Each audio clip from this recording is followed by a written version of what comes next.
Mini episode 1608 of the FDH Lounge is brought to you by Sportsology, delivering unconventional columns and webcasts about sports, TV, music, movies, and more. Follow them on the web at sportsology.com. The FDH Lounge. You'll want to schedule your life around it.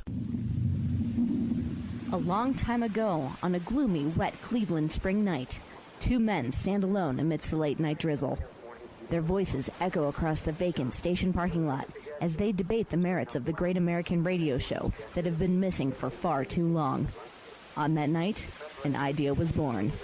That idea became the FDH Lounge.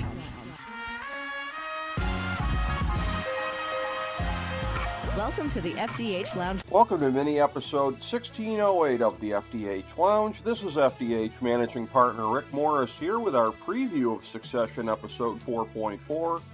Here's our top 5 notes of interest coming out of one of the best episodes in TV history. Number 5.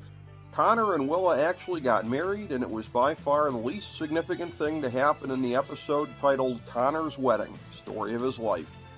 The oldest child and by far the least valued by Logan took that opportunity to get on with his life. Good for him, since the old man's parting kick to the groin was to blow off Con's wedding day to kiss up to the bratty interloper trying to buy the company business. Logan was nothing if not consistent to the very end. Number 4. Tom trusted Greg to get rid of sensitive information. That should end well for him. The instinct is to ask if Tom has learned nothing. Well, what else was he going to do in that situation? At least Greg will be able to keep the dirt away from Sid. For Tom, surviving and moving forward means fighting one battle at a time. Speaking of which, number 3, the initial battle lines are in place. It's the old guard with Tom against the kids. The old guard is clearly already jostling, wanting to be named in a death announcement personally, and with a seething Jerry knowing exactly what Logan and Roman had planned for her.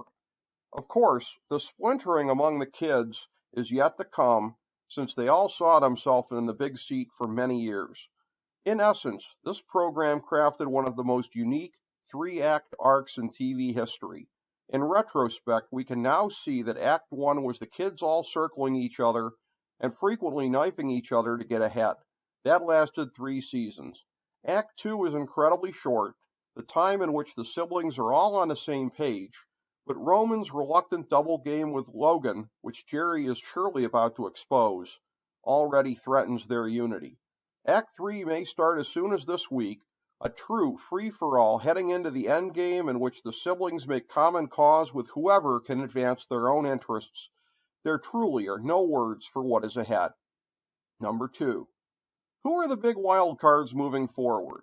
It's pretty obvious that Carrie is pregnant with the 5th Roy child, right? She's going to be heavily involved going forward. Whether or not that's the case, she, Marcia, and maybe even Colin could be figured into the will pretty heavily. And with Colin's animosity towards Kendall, maybe the secret of the dead waiter will still come out. There are so many different angles to consider, and that's not even getting into the climax of the upcoming presidential election. It's hard to believe that there are any misgivings in the fan base about what lies ahead without Logan, because it's clear what lies ahead. Chaos that he will continue to stoke from beyond the grave. Number 1. How prophetic are words from last week. Noting that the show is hinting towards a return to the status quo ante, a blown-up deal with Matsson that seemed to indicate that the family would be retaining Waystar Royco together, we saw that the writers would find a way to avoid doing the cliché thing that lesser shows would engage in. But we also had no idea the magnitude of what lay ahead. A thrilling, stunning, series-defining episode that made you realize that you were watching TV history live in the moment. The writers avoided a return to the status quo ante in the most dramatic way possible, killing off Logan suddenly in the midst of the Matsson deal and multiple unresolved family issues. One of the most difficult feats for any show to pull off is to create an incident that feels so real that it actually seems to have diverted the planned-for story. It feels like we were meant to know how Logan's meeting with Matsson would go, and the ramifications of Roman playing Hatchet Man for him one last time. But all of that's in an alternate universe. This episode unfolded just like real life does, where death intrudes suddenly and without warning. Factor in that Logan was untrustworthy enough to fake something like this, and you couldn't even take it at face value right off the bat.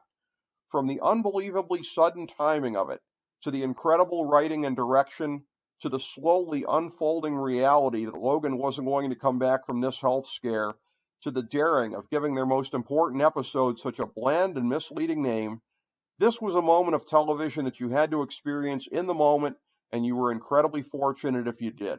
The series endgame begins now and will unfold over 7 monumental episodes. Strap in for more TV history. Thank you for joining us for this mini episode of the FDH Lounge.